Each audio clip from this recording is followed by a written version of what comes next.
한반도를 깨우는 태양의 아침 인사를 가장 먼저 만날 수 있는 곳.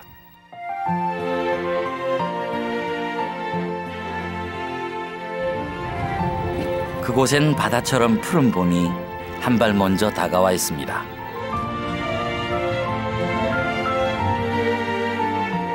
하늘과 파도, 바람을 벗삼아 달려가다 보면 싱그러운 봄의 향기가 온몸으로 스며듭니다.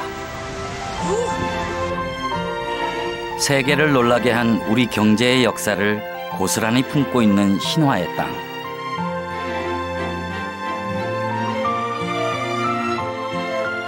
꺼지지 않는 불꽃은 또 다른 내일을 꿈꾸고 있습니다.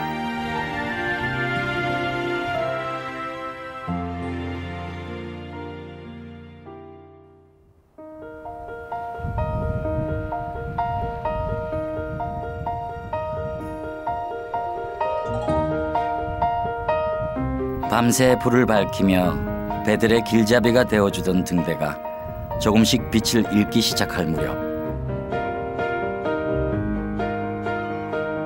수평선 아래서 밤을 지나온 태양이 새로운 하루를 힘차게 밀어올립니다.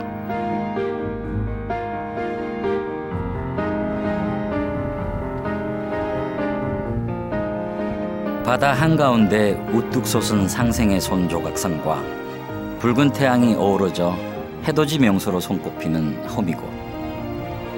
대동여 지도를 만든 고산 김정호가 7번이나 답사에 측정한 후에 우리나라 최동단임을 확인했다는 곳입니다. 이곳 호미곶은 한반도에서 해가 가장 먼저 떠오르는 곳으로 유명한 곳인데요. 동해바다의 푸른 기운을 가득 머금고 떠오르는 붉은 태양을 누구보다 먼저 마주하는 기분. 꽤 근사한데요.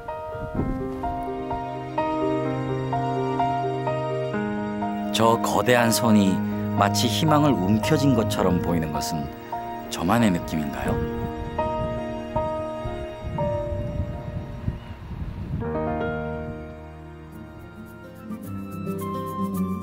약 160km에 달하는 포항의 해안선에서도 아름답기로 유명한 호미곶 해안도로. 하늘빛을 그대로 품은 듯 푸른 바다가 끝없이 이어집니다. 아주 멀리까지 가보고 싶어. 그곳에서 누구를 만날 수가 있을지. 아주 높이까지 오르고 싶어.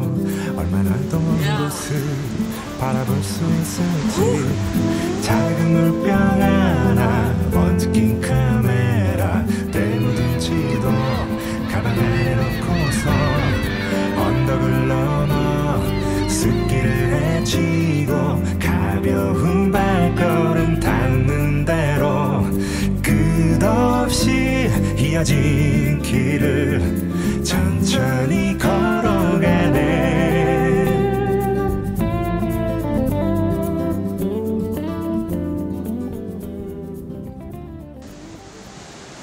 길을 따라가다 보면 오랜 세월 바람과 파도가 만들어낸 해안 절경을 만날 수가 있습니다. 9마리 용이 성천하에 닿여 여기에 구롱소를 하는데 네. 파도 칠 때 구멍에서 안개처럼 이렇게 부엌에 올라오는 멋진 그 경관이 보입니다. 이 바위 구멍들은 용들이 하늘로 올라가며 생긴 흔적이라고 하는데요. 마치 용의 입에서 연기가 뿜어져 나오는 모습 같기도 하죠. 구멍마다 마치 이렇게 분수가 쫙쫙 밀어 올리듯이 나오는데 그러면서 막 무지개도 나와요. 이 자연이 만들어낸 광경은 사람들이 만드는 그 어떤 멋진 작품보다 훌륭한 것 같아요.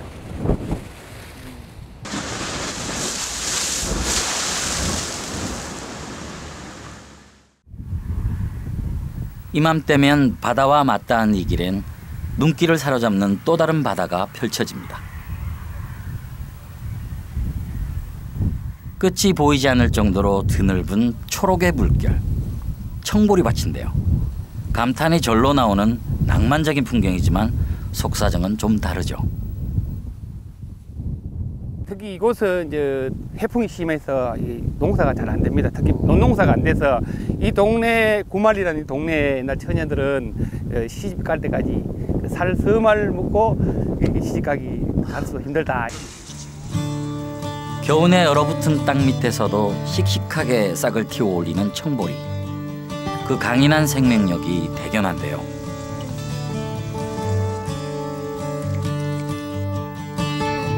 해풍이 심한 데다 땅에 염분이 많아 웬만한 농작물은 자라지 못한다는 곳이지만 수확이 한창인 밭도 있습니다.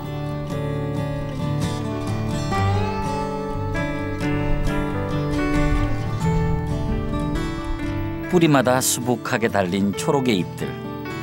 밥상에서 흔히 보던 익숙한 생김새인데요. 안녕하세요.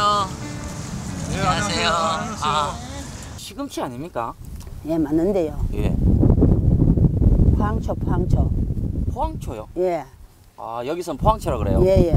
이게 그럼 보통 시금치하고 뭐가 달라요? 날씨가 겨울에 11월 달부터는 추우니까네. 예. 밤 온도는 5도, 6도 떨어지면 얼고, 낮에는 햇빛 잘 받고, 해풍 바람 와가 녹았고, 녹았다가 얼었다가 이래 하면은 영양가도 많고, 당도도 높고. 진짜 빨갛다, 이거는. 그죠? 예. 해풍에 몸을 눕히고 옆으로 자라는 포항초는 뿌리까지도 단맛을 낸다지요. 희한하네. 진짜 다네. 시금치가 이렇게 시금치 원래 이 뿌리는 잘 먹도 안 하잖아요. 예. 근데 이건 뿌리를 먹어도 맛있네. 거친 바다와 척박한 환경 속에서도 꿋꿋하게 살아온 사람들. 그 삶의 모습은 어쩌면 매서운 바닷바람을 견디며 자라는 포항초와 닮았습니다.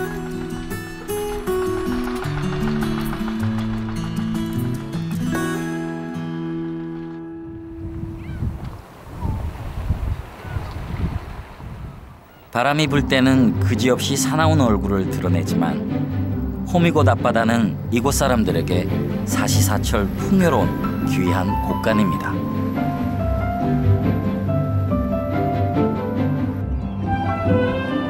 오늘도 바다로 나선 어부들의 손길이 분주한데요. 정어리를 미끼로는 이 통발은 돌문어를 잡는 도구입니다. 난류와 한류가 교차하는 이곳 바다는 1년 내내 풍부한 어종이 잡히는 그야말로 황금어장. 밧줄을 당길 때마다 문어가 줄줄이 올라옵니다.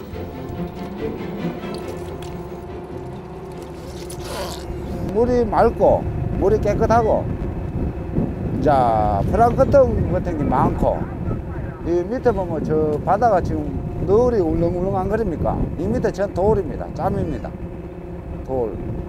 돌 밑에 문어가 서식을 많이 합니다.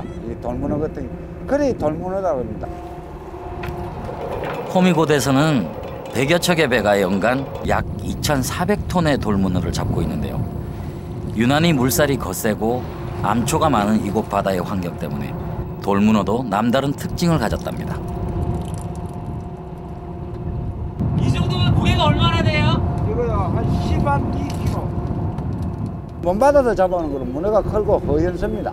삶아놓으면 물기가 많습니다. 이거는 그게 없습니다. 이거 많이 주지도 안 하고 이건 딱 삶으면 그대로 있습니다. 여기. 그런데 잡은 문어를 일일이 한 마리씩 망에 넣는 선장님. 왜 이렇게 번거로운 절차를 거쳐야 하는 걸까요? 한 마리 한 마리 안 담으면 문어가 들어가가 다 같이 한 덩어리를 다 뭉칩니다. 뭉쳐가 자기가 뜯어 먹고 막 저거 동료들끼리 뜯어 먹습니다. 문어도 오래 있으면 먹이 없으면 자기 다리 자기가 끊어 먹어. 이 보십시오. 다리가 없지요. 오래 끊어 먹은 자리는 다리가 새로 납니다. 그러고 보니 문어 제다리 뜯어먹는 격이라는 속담이 있죠. 동료 간에 서로 헐떡거나 자기 미천을 자꾸 까먹는 상황을 빗대는 이 속담이 문어의 실제 습성에서 비롯된 말이랍니다.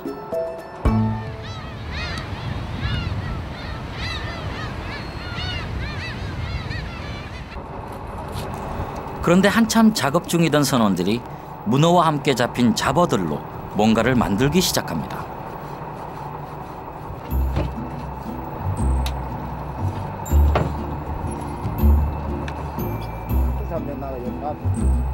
포항하면 떠오르는 음식, 바로 물회인데요.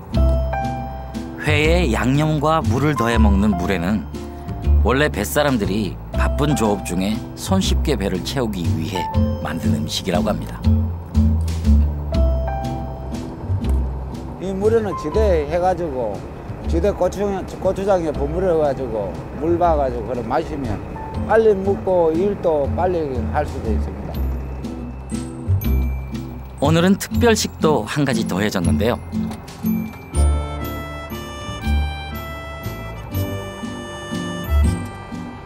갓 잡은 문어를 아낌없이 넣은 특제라면 보기만 해도 침이 꼴깍꼴깍 넘어갑니다. 오.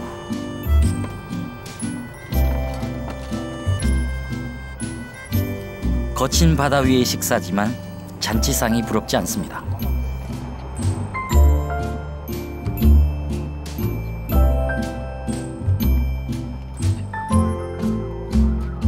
철따라 넉넉한 품을 내어주는 바다를 벗하고 고된 작업 끝에 다가온 만선의 기쁨에 피로를 잊으며 사람들은 또 이렇게 살아갑니다. 호랑이 형상의 한반도에서 꼬리 부분에 해당한다는 호미곶에는 또 다른 명물이 있는데요. 짙푸른 바다와 어우러진 하얀 빛깔과 매끄러운 곡선이 아름다운 호미곶 등대. 1908년에 세워져 100년 넘게 이 자리를 지켜왔습니다. 부산에서 원산 간에 100길 이제 항로가 있었는데 이게 500km가 넘었었다고 합니다. 근데 그때 당시 등대는 딱 2개밖에 없었다고 해요. 그래서 이제 등대가 하나가 더 필요하다는 그게 이제 이유가 있어가지고 이제 등대 건립이 추진됐었습니다. 전체 높이는 26.4m. 우리나라의 이제 광북 이전에 가장 높았던 등대입니다. 건축학적으로도 가장 이제 아름다운 등대 중에 하나도 손꼽히고 있고요. 이 빨간 벽돌을 밑에서부터 차곡차곡 쌓아가지고 철근 없이 26.4m까지 올린 등대입니다.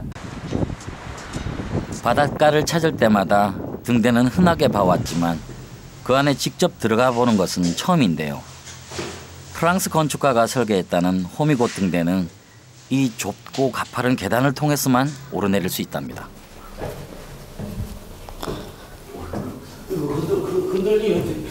아니, 흔들리지는 않습니다.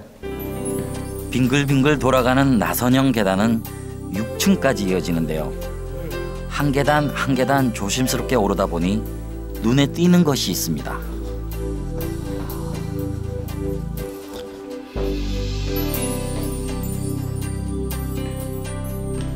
각 층 천장마다 새겨져 있는 꽃문양입니다. 1908년도에 이 호미곶 등대가 건립될 당시에는 대한제국식이었습니다. 일제강점기가 아닌 대한제국식이었는데요. 이 호미곶 각 천정에는 그 대한제국 황실의 상징인 오약꽃 문양이 새겨져 있습니다. 100개가 넘는 계단을 올라 비로소 다다른 등대의 정상. 머리 조심하세요. 아이고. 머리 조심하셔야 돼요. 오, 못 나가겠어. 네. 어지러워. 오, 야. 우와.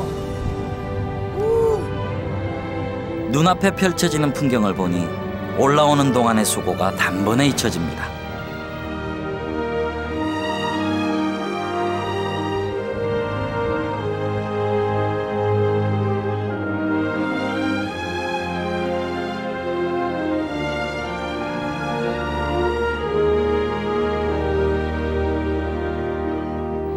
지난 100여 년, 등대는 이렇게 묵묵히 바다를 지키며 배들의 길을 인도해줬겠죠. 어둠 속에 빛나는 생명의 빛 등대처럼 우리도 누군가에게 길을 밝혀줄 수 있는 존재가 될 수 있기를. 작은 바람과 함께 포항의 밤이 저물어갑니다.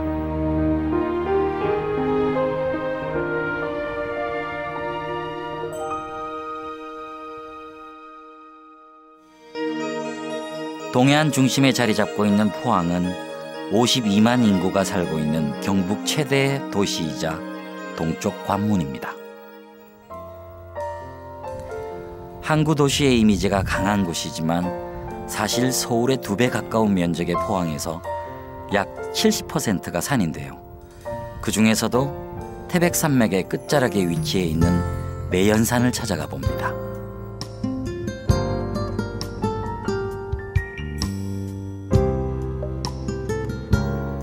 봄이 유난히 늦은 올해지만 남쪽 땅 깊은 산은 어느새 촉촉한 봄 기운을 가득 머금었습니다. 색색깔의 봄꽃들이 화사하게 피어난 산길을 걷고 있으면 여린 봄볕에 돋아난 새순들이 말을 걸어오는 것 같습니다.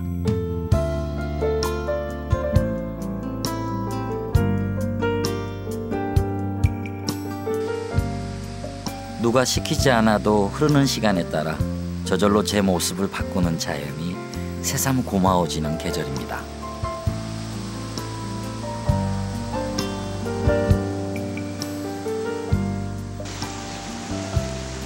부드러운 산세 안에 골깊은 계곡과 기암절경을 품고 있는 내연산. 마치 한 폭의 동양화인 듯 깎아지른 듯한 절벽과 시원한 물줄기가 이어져 영남의 금강산이라고도 불린답니다.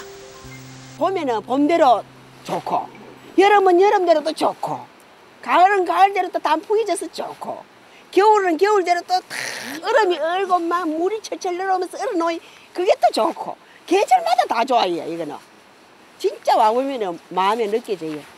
그리고 이 좋은 산천을 안 오겠는겨. 몰라서 못 오지 사람들이. 그래서 요거는 꼭꼭 보물처럼 숨가나 이거. 우리만 보고. 30여 미터 높이에서 떨어지는 웅장한 물줄기가 시선을 사로잡는 이곳은 연산폭포인데요.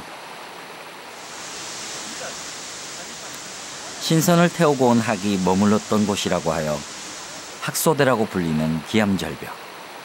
그 아래로 시원하게 쏟아져 내리는 폭포의 풍광이 그야말로 일품입니다.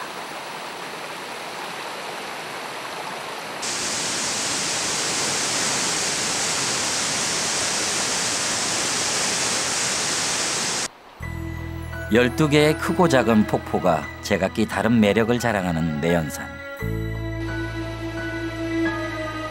12폭포 가운데 으뜸으로 꼽히는 관음폭포는 병풍처럼 솟아오른 바위 절벽과 나란히 자리 잡은 2개의 폭포가 조화롭게 어울린 절경으로 유명한데요.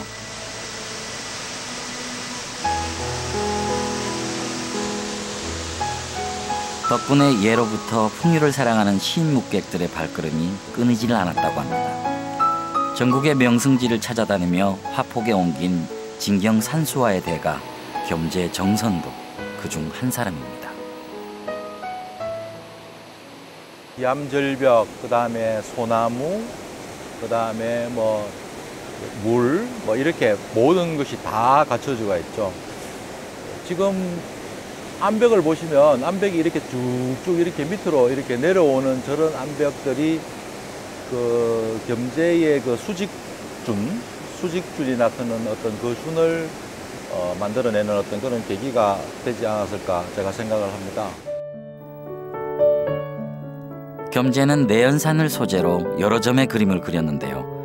12폭포 가운데 연산, 관음, 잠룡폭포를 하나의 화폭에 담아낸 내연산 3용추도는 걸작으로 손꼽힙니다.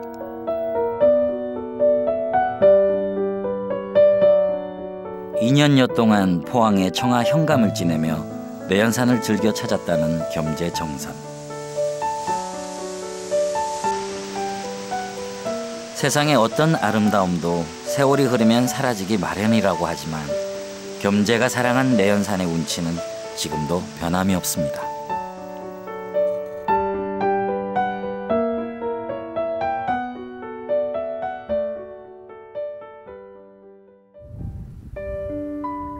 내연산에서 멀지 않은 비악산 자락에는 오랜 역사를 지닌 유서 깊은 마을 하나가 있습니다.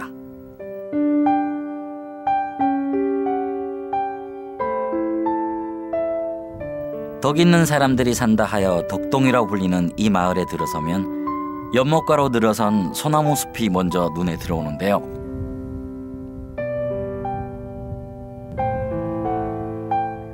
사철 푸르름을 자랑하는 이 소나무 숲은 약 300년 전에 조성된 것이라고 합니다. 여러 차례의 전쟁과 역사의 혼란기를 거치면서 우리 땅의 수많은 숲들이 사라졌지만 변함없이 울창한 모습을 유지해온 덕동마을 숲.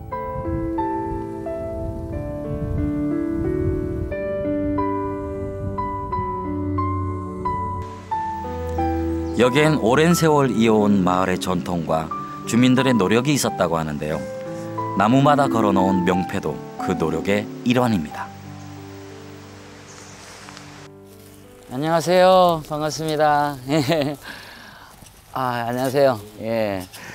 아니, 그 나무에 이렇게 무슨 이름표 같은 게 다 붙어 있는데 이게 주인이 있는 나무예요? 조상들이 300년부터 이제 지켜온 숲인데, 네. 그 이제 자손들이 전부 다 한 사람이 한 나무씩 관리를 하고 있어요. 아, 관리를. 아무래도 이름표 붙여놓으면 애착심도 가고 있고 관심도 가고. 이 숲은 마을의 터전을 잡은 여강 이시문중이 마을의 기운을 보완하려는 풍수지리적 목적으로 조성했답니다. 그리고 오랜 세월 숲은 마을 주민들을 하나로 모으는 구심점 역할을 해왔습니다. 300년 전부터 이 송계하는 게 계가 있습니다. 이 나무 숲에 대한 계가 있습니다. 그걸 유사 제도를 해가지고 유사가 이걸 관리해가지고 옛날에는 유사가 이 관리 전담을 전부 관리해가지고 여기에서 나오는 수익금을 옛날에 동네 마을 어른들인데 세찬 설 명절 때나 이럴 때 소고기도 사다 드리고 이래 대접을 했습니다. 소나무 몫으로 논밭을 마련해 여기서 얻은 소득으로 숲을 관리하고 마을 일에도 사용했다는 것인데요. 300여 년 전부터 지금까지도 이어지고 있는 덕동마을의 송계.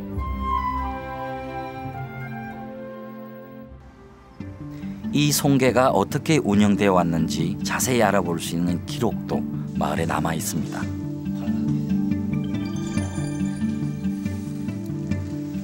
마을 전시관에 보관되어 있는 이 낡은 책은 약 70년 전에 작성된 것인데요.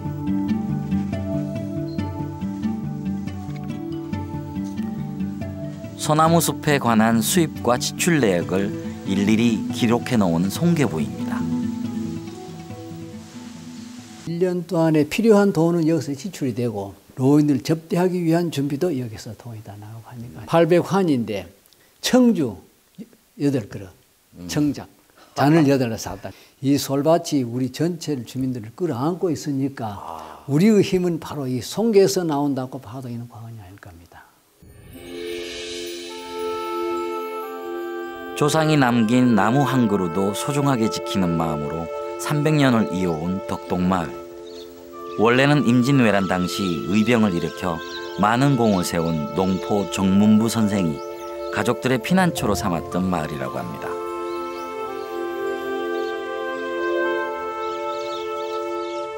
전란이 끝난 뒤 농포 선생이 손자 사위인 이강에게 이 집들을 물려주면서 점차 여강 이시의 집성촌을 형성하게 된 거죠.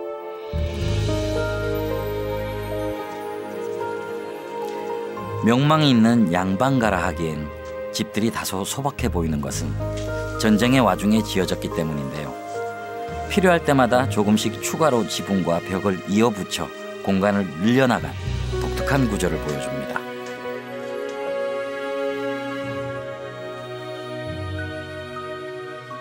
변형이 쉽고 실용적인 한옥의 장점이지요. 가적 지붕을 만들어 가지고 한 2칸을 더 뺐어요. 그래서 방도 하나 두고, 예, 하나는 뭐 필요한 물건을 보관할 수 있는 장소도 하나 더 만들고, 그래서 아주 융통성을 많이 발휘한 그런 집 구조를 가지고 있습니다. 아, 여긴 진짜 온돌이 없네. 예, 온돌이 없습니다. 이 바로 아마 마루가 연결돼 있을 거예요. 여기는 마루방이고, 저기는 온돌방에서 사람들이 머물 수 있는 장소들이죠.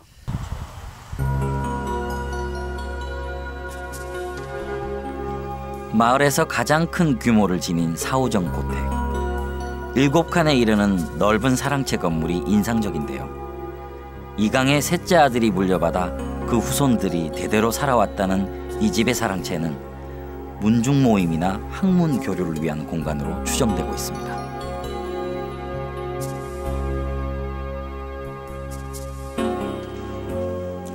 그리고 안채 한켠에 작은 문을 나서면 만나게 되는 또 다른 공간. 이게 뭡니까? 이 집의 정신적인 지주, 조상들의 위패를 모신 사당입니다. 아, 사당. 예. 며느리들이 움직이는 공간에 사당을 만들어 놨다는 거예요. 이 집에 시집 와서 이 집의 문중에 법도와 이 집의 가훈을 배우고 익혀라는 그런 삶의 지혜가 녹아져 있죠. 얼굴로서는 만나볼 수 없었지만 이 조상들과 이 위패 속에 있는 조상들이 여기에 있다는 그런 무언의 가르침을 느낄 수 있는 공간을 만들어 놓은 거죠. 조상을 정성껏 섬기고 그 뜻을 따르는 것은 오래도록 이어져 온 우리의 전통이지요.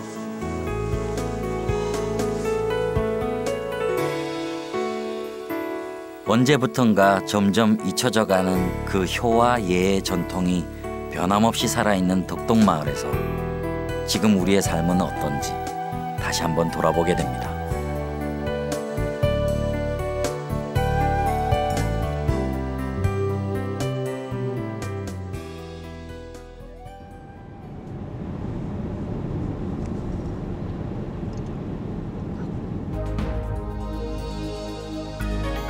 이곳을 빼놓고 포항을 말할 수 있을까요? 포항의 동쪽에 자리 잡고 있는 영일만. 바다와 맞닿아 있는 드넓은 땅에는 우리 경제의 역사와 함께 해온 포스코가 있습니다.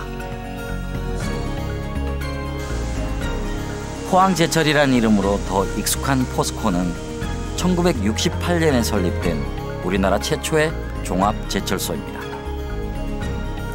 4기의 용광로와 세계 최초로 개발한 파이넥스 기술, 연간 3,700만 톤 규모의 생산량을 갖춘 세계적인 철강 기업이죠. 지금 보시는 이 고로는 포항 4고로입니다. 세계에서 4번째로 큰 고로이고요.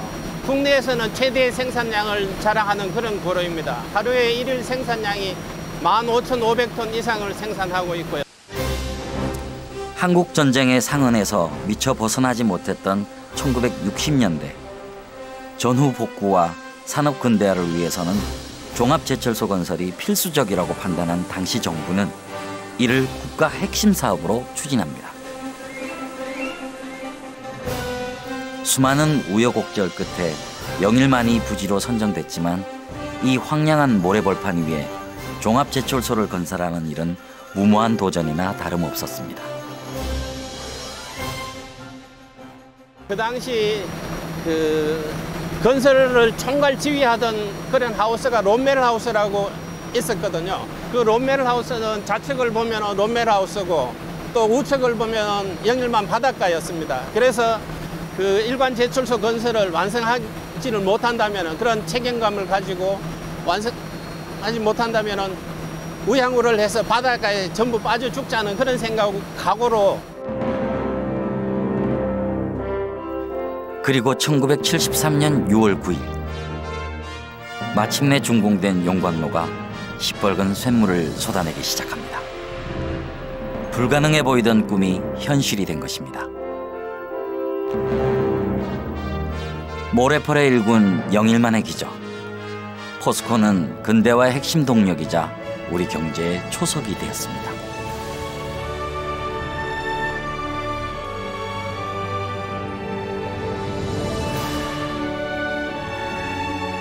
수많은 사람들의 열정과 의지가 만들어낸 그 뜨거운 역사는 이제 내일의 또 다른 신화를 향해 꺼지지 않는 불꽃으로 타오르고 있습니다.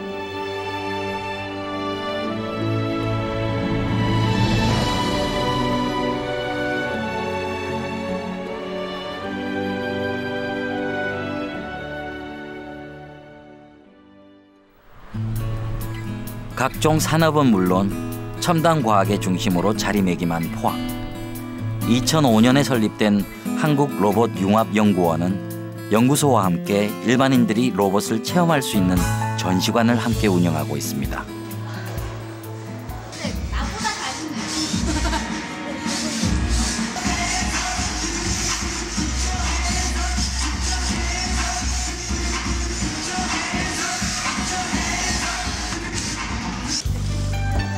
쉽게 보기 어려운 첨단 로봇을 직접 만지고 조작해 볼 수 있어 인기가 높은데요. 이미 우리 생활 곳곳에 깊숙이 들어와 있는 로봇의 이모저모가 신기합니다. 우리 다리를 다쳤거나 우리 몸이 아플 때 사람을 도와주는 로봇이 있듯이 타로는 사람 마음을 치료해주는 심리치료용 로봇이라고 합니다. 이 로봇은 사람이 쓰다듬으면 눈을 깜빡이거나 소리를 내기도 하는데요. 못 느끼고 여기만 하고 마음을 안정시키는 효과가 크다고 합니다. 우리나라에서 개발해 세계 최초로 상용화한 유리창 청소 로봇도 있습니다.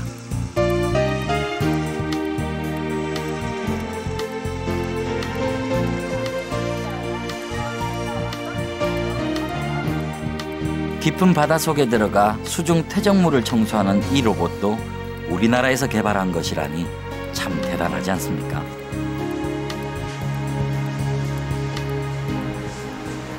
현재 우리나라의 로봇 기술 수준은 미국, 일본, 독일에 이어서 약 4번째 기술 수준이라고 할 수 있습니다. 지난 10년 동안 우리나라 로봇에 대한 개발과 보급 수준은 급속도로 성장해서 지난 10년 동안 약 10배 이상 성장했다고 할 수 있겠고, 앞으로 로봇에 필요한 여러 분야와 접목돼서 예를 들면 헬스케어라든지 극한 환경에서 필요한 로봇, 그리고 재난에 대응하는 로봇, 그리고 건설에 필요한 로봇, 그리고 해양과 관련된 로봇에 중점을 두고 추진하고 있습니다. 휴머노이드라고 불리는 이 로봇은 16개의 모터가 달려있어 마치 사람처럼 유연한 움직임을 보여줍니다. 로봇은 TV에서밖에 못 봤는데 실제로 보니까 움직이는 게 신기하고 좋았어요. 호흡이 척척 맞는 일사불란한 군무까지 감탄이 절로 나옵니다.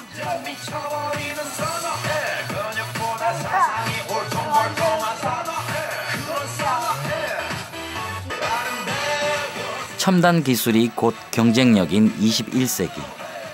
우리의 또 다른 무기가 될 로봇 기술과 함께 우리 아이들의 꿈도 무럭무럭 자라기를 바랍니다. 오빤 강남스타일.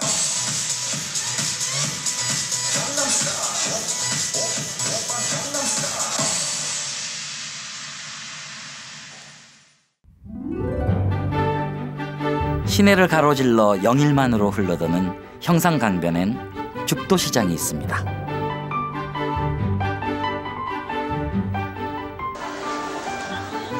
(60여) 년의 역사를 자랑하는 동해안 최대의 전통시장이죠.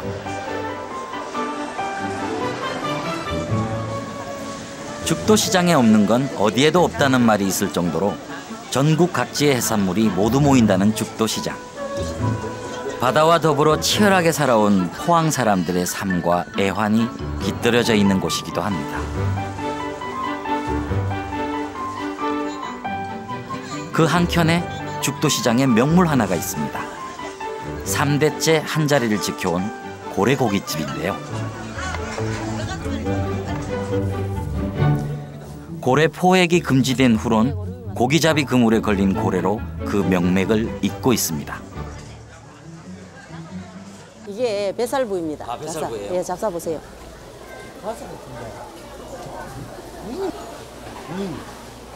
되게 고소해요. 그리고 살맛은 그냥 보통 소고기나 돼지고기나 이런 그냥 육고기 맛도 나고. 고래가 워낙 이제 못 잡게 되니까 이게 이제 가격이 급등하고 비싸지고 소고기보다도 더 비싼 고기가 돼버렸지. 옛날에는 아니었잖아요. 이제 고래는 한 마리를 잡으면 양이 많고 잡을 수 있었기 때문에 소고기 대용으로 단백질 섭취도 하고 바닷가에 계시는 분들은 그걸로 고래 과자도 만들어 먹고 뭐 이웃들 간에도 육회를 해놔 놓으면 나눠 드시기도 하고 했는데 울산 장생포와 함께 고래잡이로 유명했던 포항 앞바다. 고래가 잡히는 날이면 온 동네가 떠들썩했죠.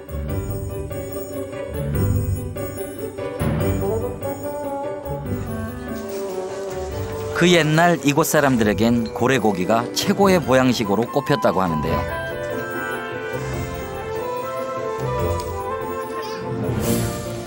세월은 흘러갔어도 추억의 맛을 잊지 못한 사람들의 발길이 이어집니다. 당시에는 5일 10일장에도 고래고기 다 삶아가 팔러 다녔는데 우리 국민학교 다닐 때, 초등학교 다닐 때 옛날에는 석유가 없을 적에는 상어고기는지 고래고기 내장 떼가지고 초롱불 썼습니다. 요거 호롱불, 따진 호롱불이지. 요래 불피아가 썼어요. 기름기가 많아서 그런가요? 그렇지. 포항의 명물 문어를 전문적으로 삶아 판매하는 골목도 있는데요. 예로부터 이 지방에선 큰 일이 있을 때마다 빼놓지 않고 상에 문어를 올렸다고 합니다.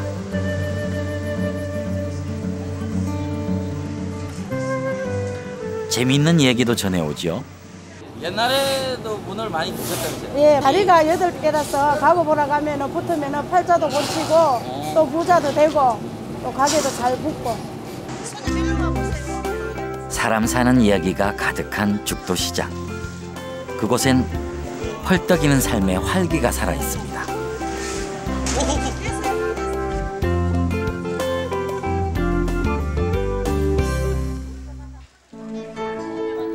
포항시 남구 구룡포 읍에는 오랫동안 자리를 지켜온 국수 공장이 하나 있는데요.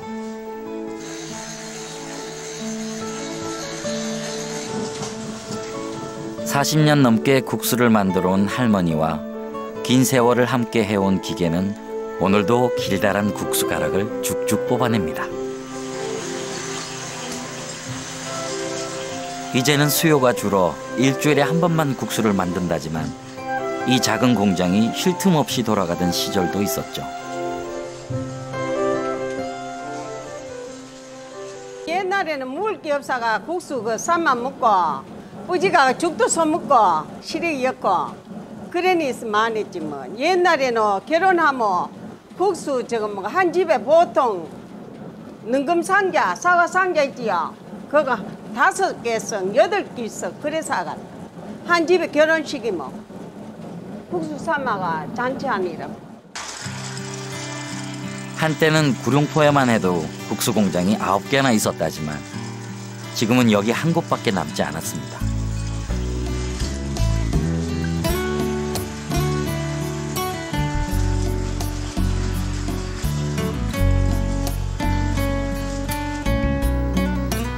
뽑아낸 국수는 바깥에서 말리는데요. 반죽보다 바람에 더 민감한 것이 국수랍니다.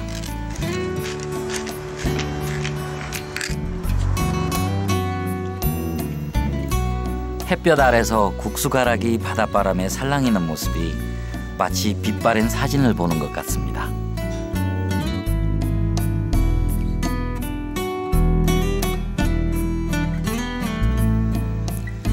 평생 국수 가락을 만지며 살아온 할머니는 느낌만으로도 바람의 종류를 가늠할 수 있답니다. 바람이 있거든. 쇳바람, 갈바람, 하늘바람. 갈바람은 바다에서 이래 나오는 바람이고, 하늘바람은 저쪽 산에서 이래 늘어오는 바람. 그거 북동풍은 쇳바람은 이래서 불어오는 바람. 지금 저 깃대 보소. 이래 안 불어오는가. 이래건 이거 국수가 초리안한 게 초리하게 말인다. 바다를 품고 산 어머니의 세월이 만들어내는 국수. 그 정겨운 맛은 세월을 따라 더욱 깊어갑니다.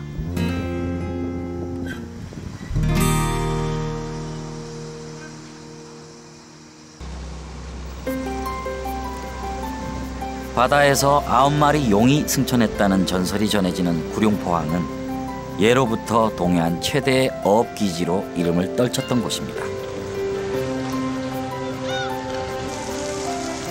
물반 고기반이라고 할 정도로 소문난 황금어장.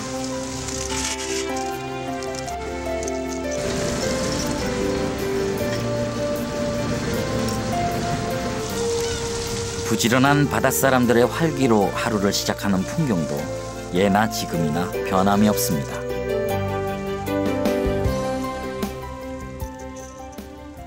(10월달부터) 다음 해 1월, 2월까지는 오징어가 주로 많이 나고, 그 다음에 11월달부터는 대게가 많이 납니다. 그 대게가 전국의 유통 생산량이 약 한 60%, 그 다음 오징어가 약 한 5% 전국적으로.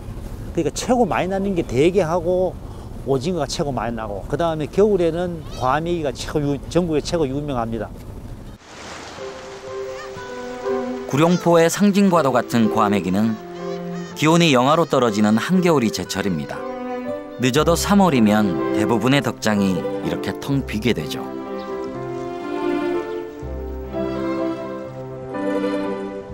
빈 건조대를 지금은 오징어가 차지했는데요. 백두대간을 넘어온 차고 건조한 북서계절풍과 습기와 염분을 머금은 해풍이 만나는 구룡포는 무엇보다 과메기 말리기에 최적의 조건이라고 합니다. 해가 뜨면 바로 해를 받아가지고 그 이제 일조량도 풍부하고, 해가 지는 산도 별로 높은 산이 없고, 바다에서 부는 바람, 산에서 부는 이 맞바람, 이것이 마주치면서 이 과메기의 어떤 기묘한 그런 맛이 난답니다. 예. 차가운 겨울 밤낮의 일교차로 얼었다 녹았다를 반복하며 독특한 맛을 낸다는 과메기. 대체 어떻게 생겨난 걸까요? 우리가 어릴 때는 이 과메기를 구룡포에 꽁치가 너무 많이 났어요. 너무 많이 나다 보니까 어부들이 배에 가가지고 반찬고기를 나눠온단 말입니다. 이제 집에 와서 반찬 하려고 반찬고기를 나눠가지고 오다 보니까 집에도 먹고 많이 남는 거예요. 그러면 젓갈도 다 묻고 하다가 그래도 남으니까 이만 내일이나 모레 뒤에 먹지 하고, 그때는 뭐 냉장고라든가 특별히 뭐 보관 장소가 없으니까 막 이렇게 아무데나 이래 막 던져 놓은 거예요. 던져 놓은 게 한 이틀이나 3일쯤 이래 있다가 보니까 좀 꼬들꼬들 해가지고 이걸 그냥 먹어보면 어떨까 해서 그래 한번 뜯어가 먹어보니 맛이 좋았단 말입니다. 예전에는 과메기를 꽁치가 아닌 청어로 만들었답니다. 또 조선시대부터 먹었다는 이야기도 있는데요. 천혜의 자연 조건에 바닷가 사람들의 삶과 정성까지, 그 보이지 않는 황금 비율이 과메기를 만들어내는 것이겠죠.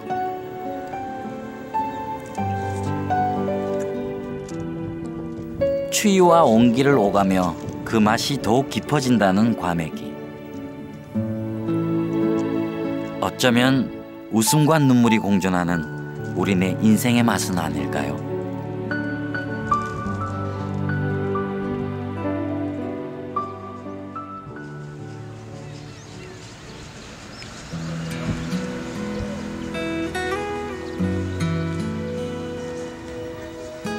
이층 목조 가옥이 즐비한 구룡포 뒷골목 일대는 100여 년 전 일제강점기에 형성된 거리입니다.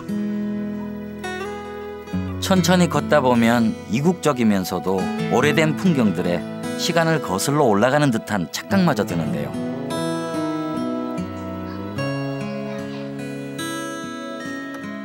구룡포에서 평생을 살아온 서상호 할아버지는 그 옛날의 기억이 아직도 생생합니다. 과거까지 전부 다 일본 사람으로 살았죠. 한국 사람 2집에 3집에 있었지. 작은 어촌 마을이었던 구룡포에 일본인들이 몰려든 것은 풍요로운 바다 때문이었습니다. 수백 척의 배를 끌고 와 항구를 만든 일본인들은 구룡포를 동해 수탈의 거점으로 삼았고, 이들이 살았던 거리는 없는 게 없을 정도로 번성했답니다.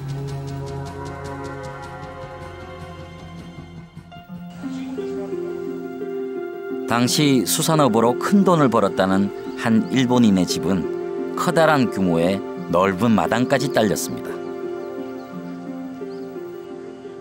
이게 지금 옛날 모습 그대로인가요?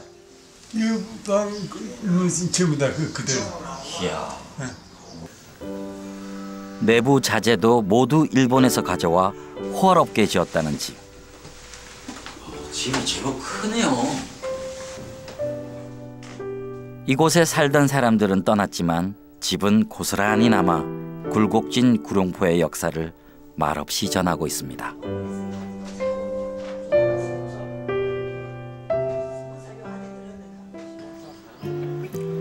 거리 한켠에 나 있는 계단을 오르면 구룡포 공원인데요.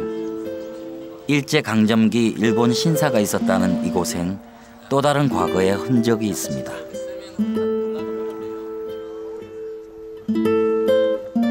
구룡포 개발에 앞장섰던 한 일본인의 송덕비. 광복과 함께 시멘트를 덧발라 원래 모습을 지워버렸습니다.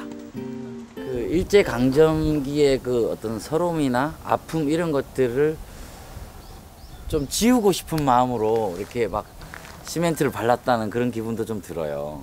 사실 그랬지. 그때 바를 때는 그래가지고 그런 기분으로 발랐지요. 그리고 또 외색이 보기 싫으니까네. 그래 사 발라버렸는데. 어쩌면 이 자체가 또 하나의 역사일 겁니다.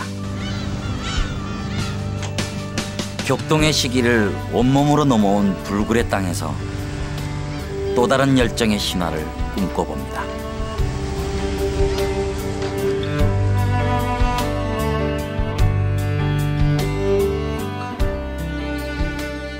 역사는 흘러가도 삶의 이야기들은 여전히 끝나지 않고 계속되고 있습니다. 언제나 아름다운 푸른 동해, 그리고 수많은 인생들이 울고 웃으며 거쳐간 포구와 빛바랜 골목길.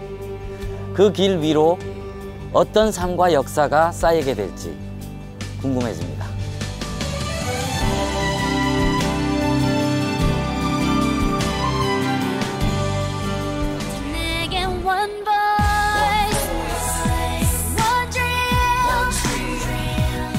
chance.